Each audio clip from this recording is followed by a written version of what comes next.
जो मैंने अभी पुस्तक लिखी है उसका शीर्षक है मायन। राजस्थानी भाषा में मायन का तात्पर्य है माँ। मेरी माँ ने अपनी ज़िंदगी के अंतिम पड़ाव में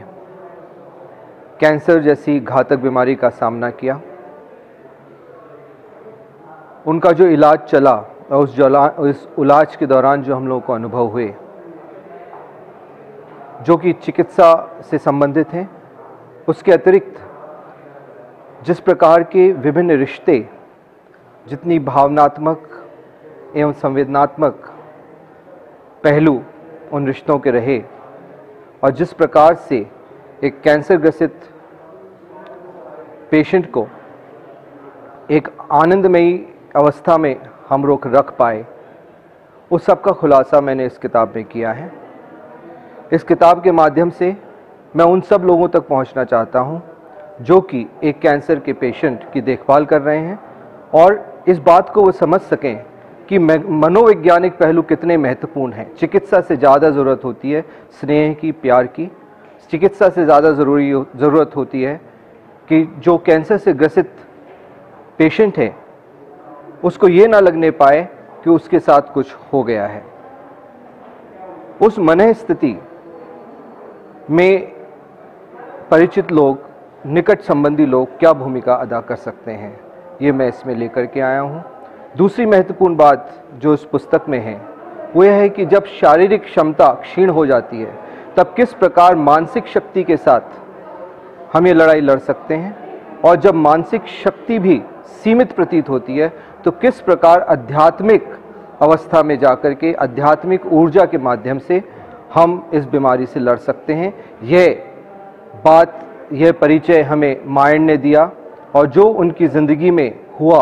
और जिस प्रकार से उन्होंने विभिन्न अवस्थाओं को पार किया उसका चित्रण मैंने इसमें किया है। जहाँ तक कैंसर के उपचार और निदान का प्रश्न है, इसमें चिकित्सा जगत से जो चीज़ें हम लोग सीख पाए और हमें लगा कि यह महत्वपूर्ण होगा, उसको हमने एक पृथक से एक अध्याय में दर्शाया है ताकि सभी लोग इसका लाभ उठा सकें। इसको मैंने एक कहानी के रूप में प्रस्तुत किया है ताकि रोचकता बनी रहे और बहुत ही आसानी से लोग बाग इसके तत्वों को ग्रहण कर सकें। इसमें मैंने मेडिकल इंस्टीट्यूशंस की भूमिका पे भी बहुत कुछ लिखा है कि किस किस प्रकार की समस्याएं आती हैं, उन समस्याओं से कैसे हम निदान पा सकते हैं, कैसे हम उन समस्याओं से निपट सकते हैं, ये भी मैंने इस पुस्तक में प्रकाश में डाला है। और उसी के साथ जो संबंधी हैं उनकी भूमि पर तो प्रकाश है ही, लेकिन चिकित्सा की दृष्टि से भी मैंने काफ़ी कुछ इसमें समायोजित किया है ताकि जो मूल इसका उपचार है या किसी प्रकार की वैकल्पिक विधाएं हम लोगों को मालूम पड़ी। जैसे मान लीजिए कैंसर का मूल ये है कि कैंसर के जो सेल हैं वो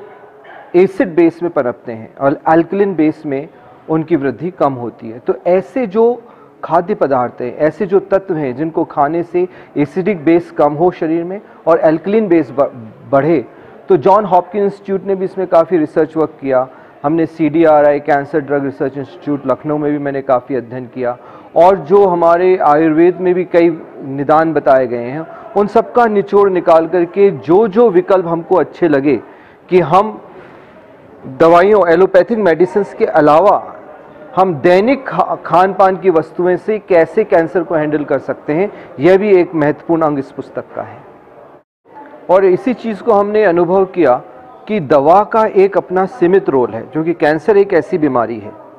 तो अगर रिश्तेदार संबंधी इस बात का ध्यान रखें कि हम उसको कैसे मनोवैज्ञानिक तरीके से अनुकूल वातावरण बनाए रखें और किस प्रकार से खान पान की अवस्था में परिवर्तन से हम उस जो कैंसर का जो दुष्प्रभाव है उसको कम कर सकें, मिनिमाइज कर सकें, उस चीज़ पे भी मैंने इसमें जोर दिया है। मैंने अपनी माँ के जीवन से कहानी को उठा करके विभिन्न पात्रों को लेकर के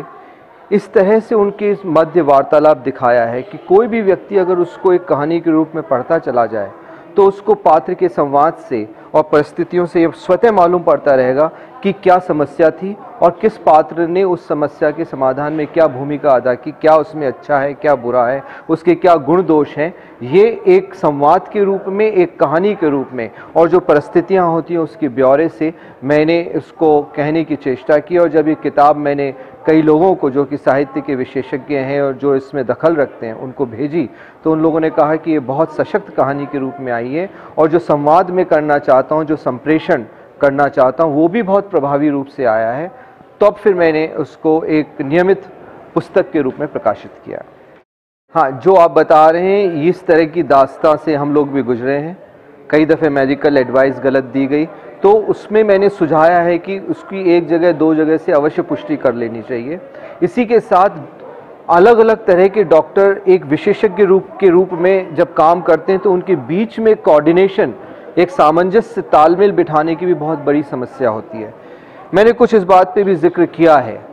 जो हमने बोध किया। इसमें क्या किसी पे आक्षेप मैं नहीं लगा रहा हूँ, लेकिन इसमें कुछ लोग ऐसे भी आ गए क्योंकि ये एक घातक बीमारी है, तो कई लोग इस तरह की महंगी दवाओं के मार्फत इलाज करते हैं जिसमें कि प्रोबेबली मार्जिन ज़्यादा होता हो या कोई ऐसी चीज़ होती हो। तो कई माने में ये एक बहुत ही खर्चीला इलाज कईयों के लिए होता है। लेकिन जब हमने इसमें खोज की और पाया कि कई इस तरह के क्लासिकल ट्रीटमेंट हैं, प्रोटोकॉल हैं जो कि सस्ते भी हैं और कई अच्छे डॉक्टर हैं जिनकी इसमें बहुत अच्छी पकड़ है और वो सस्ते इलाज के माध्यम से भी इस बीमारी से निजात दिलाने में या इसके दुष्प्रभाव को